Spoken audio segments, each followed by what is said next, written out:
अल्हम्दुलिल्लाहि रब्बिल आलमीन वल आक़िबतु लिल मुत्तक़ीन वस्सलातु वस्सलामु अला सय्यिदिल अंबिया वल मुरसलीन। आज सबसे पहले हम तयम्मुम के उन्वान से शुरू करेंगे। पहली हदीस है जाबिर बिन अब्दुल्लाह रज़ियल्लाहु ताला अन्हुमा की। इसके अंदर 5 उन चीज़ों का ज़िक्र है जो नबी मुकर्रम सल्लल्लाहु अलैहि वसल्लम को अल्लाह ताला ने अता की और आप में से पहले किसी और नबी को नहीं दी गई। उनमें से एक महीने की मुसाफत पर दुश्मन जो है उसके ऊपर रौब और दबदबा होता है, उसके ज़रिए से आपकी मदद की गई है और पूरी ज़मीन को अल्लाह ताला ने आपके लिए मस्जिद और पाकीज़गी का ज़रिया बना दिया है। और फिर इसी तरह कि जिस आदमी को जहाँ भी नमाज का वक़्त मिल जाए वो उधर ही नमाज़ पढ़ ले, यानी उसको मस्जिद में जाने की ज़रूरत नहीं है। और फिर हुज़ैफ़ा रज़ियल्लाहु ताला अन्हु की जो हदीस है मुस्लिम के अंदर, उसमें ये है कि मट्टी जो है हमारे लिए तहूर है, यानी पाक करने वाली है। जब हमें पानी ना मिले तो हम किसके साथ करेंगे? तयम्मुम करेंगे, मट्टी के साथ। ठीक है। फिर उसके बाद सैयदना अम्मार बिन यासिर रज़ियल्लाहु ताला अन्हु की रिवायत है जिसके अंदर उनको नबी अलैहिस्सलातु वस्सलाम ने एक ज़रूरी काम से भेजा था, तो वो नापाक हो गए, जुम्बी हो गए, तो उनको पानी नहीं मिला। तो ख़ुद उन्होंने अपने जहन से एक अंदाज़ा लगाया कि मुझे किस तरह पाक होना चाहिए। तो ज़मीन के अंदर जिस तरह लोट पोट होते हैं ना, गधा लोट पोट होता है, इस तरह उन्होंने अपने आप को ज़मीन के अंदर लोट पोट किया। और फिर कहते हैं मैं नबी अलैहिस्सलातु वस्सलाम के पास आया तो मैंने ये सारा वाक़या आपके सामने ज़िक्र कर दिया, किस तरह मैं नापाक हो गया था, तो मैंने ये काम कर लिया था, क्या ये काफ़ी हो गया मुझे? तो आपने फरमाया कि तो तुम्हें तो सिर्फ़ इतना ही काफ़ी था कि तुम अपने हाथों को इस तरह मारते, अपने हाथों को यानी ज़मीन पर मारते एक मरतबा, फिर बाएं हाथ को दाएं हाथ के ऊपर और ज़ाहिरी जो हथेली है उसके ऊपर और अपने चेहरे के ऊपर उसको फेर लेते, तुम्हारा यानी ये तयम्मुम हो जाता। और बुखारी की रिवायत के अंदर जो है थोड़ा सी वजाहत ये है कि जब ज़मीन पर हाथ मारने उसके बाद क्या है, आपने हाथ पर फूंक मारनी ताकि कोई मिट्टी वगैरह लगी हो तो वो साफ़ हो जाए। फिर उसके बाद जो है पहले चेहरा है, फिर उसके बाद क्या है हथेली को मसा किया जाएगा। ये एक ही ज़रब है। ठीक है। और जहाँ पर 2 ज़रब का ज़िक्र आता है, जैसे कि अब्दुल्लाह बिन उमर रज़ियल्लाहु ताला अन्हुमा की हदीस है, ठीक है, तो ये नबी अलैहिस्सलातु वस्सलाम से सही साबित नहीं है, एक ही मर्तबा है। ठीक है, एक ही ज़रब वो सही रिवायत है।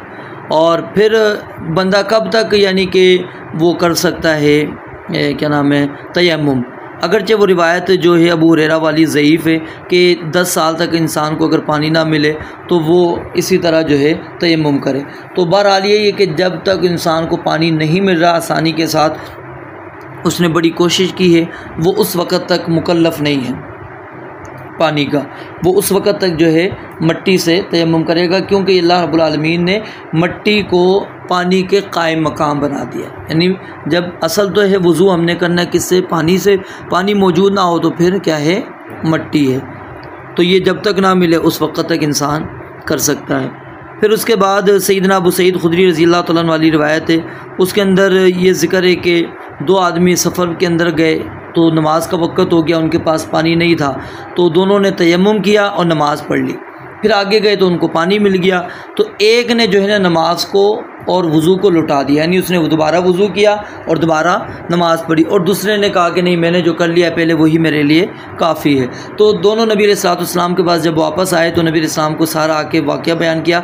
तो आपने उस शख्स के बारे में फरमाया कि जिसने दोबारा नमाज नहीं पढ़ी थी कि असब्त सुन्ना, कि तुमने सुन्नत को पा लिया, दुरुस्त रास्ते पर पहुँचे हो और तुम्हारी नमाज तुम्हें काफ़ी हो गई, क्योंकि ज़ाहिर है उसके पास पानी नहीं था, तो उसलिए उस चीज़ का वो मुकल्लफ़ ही नहीं था, तो इसने अदा कर ली है, तो लिहाजा वो उसका अमल दुरुस्त था। और दूसरे को आपने फरमाया तुम्हें डबल अजर मिल जाएगा, क्यों? क्योंकि पहली वाली भी तुम्हारी नमाज हो गई है और दूसरी मरतबा जो पढ़ी है तुम्हें उसका भी अजर अल्लाह ताला ने देना है। और फिर उसके बाद अब्दुल्लाह बिन अब्बास रज़ियल्लाहु ताला अन्हुमा ने जो ये कुरान मजीद के अंदर आता ना, व इन कुंतुम मर्दा औ अला सफ़रिन, इसकी तफसीर बयान करते हैं कि जब तुम बीमार हो या सफ़र में हो तो इससे मुराद क्या है? कहते हैं कि जब आदमी को अल्लाह रब्बुल आलमीन के रास्ते में ज़ख़म लग जाए, यानी जिहाद फ़ी सबीलिल्लाह में गया, वहाँ पर ज़ख़म वगैरह उसको लग गया, अब वो बंदा जुम्बी हो गया है, नापाक हो गया है, अब वो डरता है कि अगर गुस्ल करेगा तो फ़ौत हो जाएगा, तो क्या करेंगे? सैयदना अब्दुल्लाह बिन अब्बास कहते हैं तयम्ममा, वो तयम्मुम कर लेगा। वो क्या कर लेगा, यानी जब ज़ख़म हो और बंदे को पता हो कि इस पानी के इस्तेमाल से मेरा ज़ख़म और बिगड़ जाएगा और मुझे फ़ौत होने का अंदेशा है, तो फिर वो क्या है, तयम्मुम करेगा। फिर उसके बाद सैयदना अली रज़ी अल्लाह ताला अन्हुमा की अली रज़ी अल्लाह ताला अन्हु की रिवायत है, उसके अंदर वो कहते हैं कि मेरा एक जो है ना क्या नाम है, पहलू, ठीक है, वो टूट गया। तो मैंने नबी अलैहिस्सलाम से मसला पूछा कि क्या मैं पट्टियों पर मसा कर सकता हूँ। आपने फरमाया कि मसा कर लो, ठीक है। अगर ये रिवायत सनद के अतबार से क्या है, ज़ईफ़ है।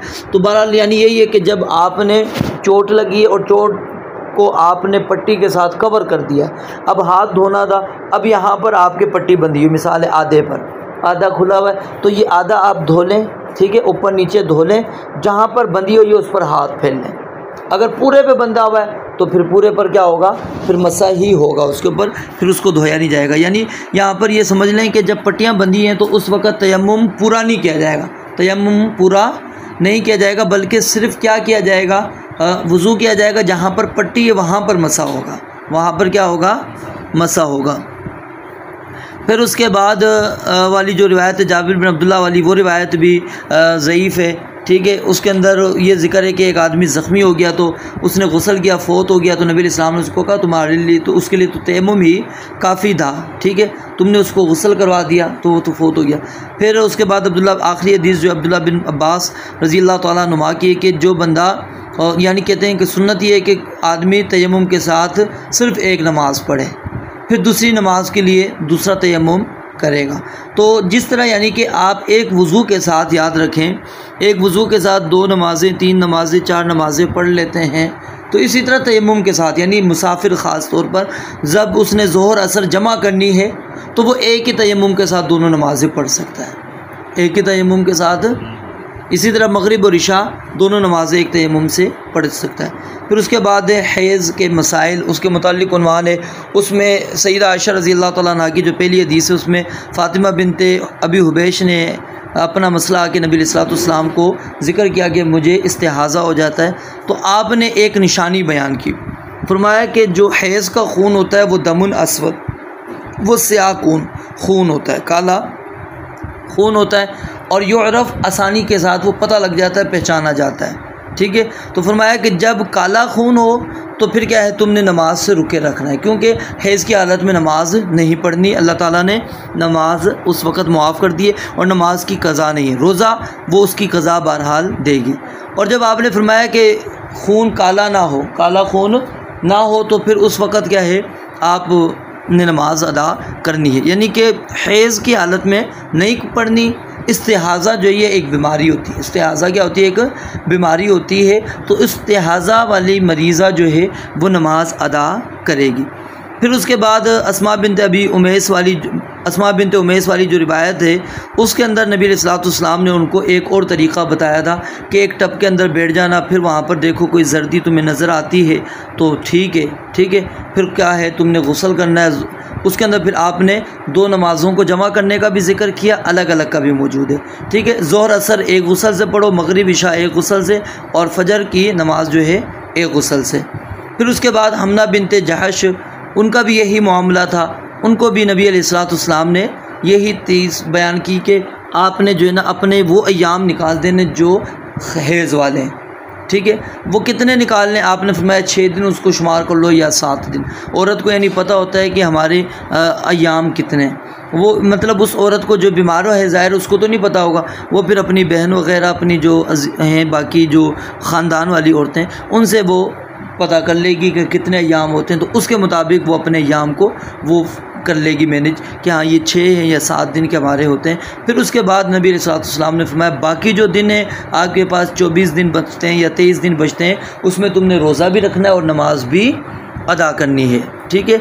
और अगर फरमाया कि हैज़ हो तो फिर आपने क्या है, बाज आ जाना है। और फिर उनको नबी अलैहिस्सलाम ने एक और तरीका बयान किया, फरमाया कि तुम अगर इस बात की ताकत रखती हो तो ज़ोहर को आखिर वक़्त के अंदर पढ़ लो, असर को पहले वक़्त के अंदर।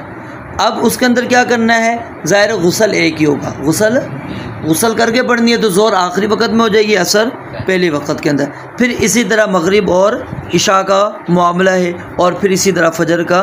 तो कहती हैं कि वह आजबुल अमरैन इलैया, और ये दोनों मामलात में से मेरे नज़दीक ये सबसे पसंदीदा अमल है कि यानी इसके अंदर आसानी है कि ज़ोहर भी अपने वक्त में हो जाएगी, असर भी अपने वक्त में, मगरिब भी अपने वक्त में, इशा भी अपने वक्त में, और गुस्ल के उतने हो जाएंगे, 3 हो जाएंगे।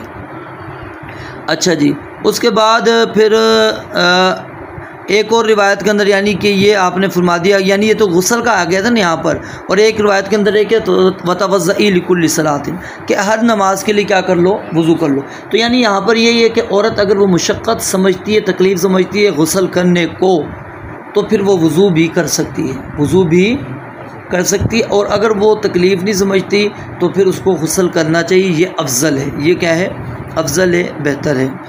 और फिर कुछ ये होता है कि जब बंदा नहीं, औरत, ठीक है, वो जब पाक हो जाती है तो उसके बाद कभी कभी कुछ गदलापन सा, जर्दी सा उनको नज़र आता है।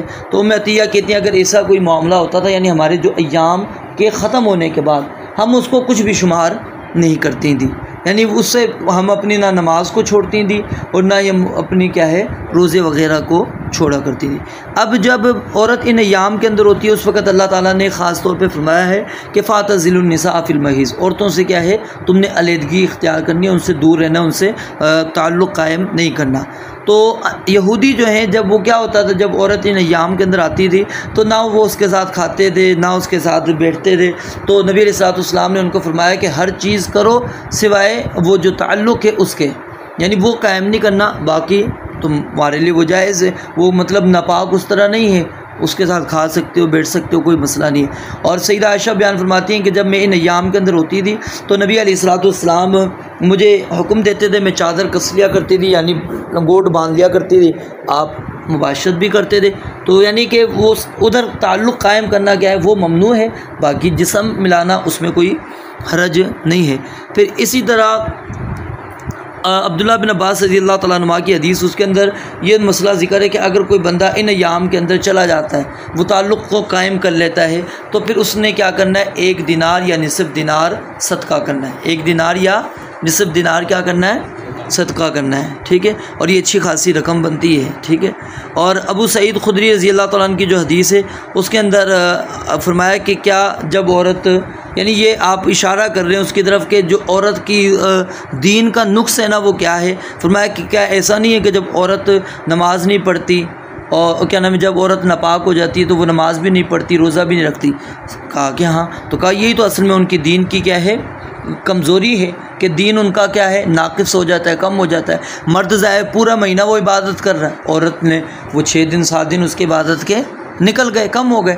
फिर उसके बाद आयशा रज़ियल्लाहु तआला अन्हा का ये मामला है कि जब औरत यहाँ से हज के लिए चली जाए, अब एहराम उसने बांध लिया, अब उसके बाद उसके अय्याम शुरू हो गए, अय्याम क्या हो गए, शुरू हो गए। तो आपने फरमाया कि जो हाजी कर रहे हैं सब कुछ वो करेगी, सिवाय बैतुल्लाह का तवाफ़ नहीं करेगी, बैतुल्लाह का तवाफ़ नहीं करना, बाकी जो हाजी कर रहे हैं वो सारे मामलात करेगी। और जब वो पाक हो जाएगी फिर वो बैतुल्लाह का आकर क्या कर लेगी, तवाफ़ करेगी। और फिर इसके बाद जो मुआज़ रज़ियल्लाहु तआला अन्हु की हदीस है उसके अंदर इतना ज़िक्र है कि मतलब कि अगर शोहर अपनी बीवी के साथ इन अय्याम के अंदर ताल्लुक़ कायम करना चाहे तो कर सकता है या नहीं, तो उन्होंने कहा जो मा फ़ौक़ल इज़ार, ये चादर के ऊपर है, वो आपके लिए क्या है, जायज़ है। फिर आखिर के अंदर उम्मे सलमा वाली रिवायत है, वो नुफ़सा ऐसी औरत को कहते हैं जो यानी कि बच्चे की विलादत के बाद जो खून आता है, ठीक है, बच्चे की विलादत के बाद। तो ये तकरीबन इसकी ज़्यादा से ज़्यादा मुद्दत कितनी है, 40 दिन, ये ज़्यादा मुद्दत है।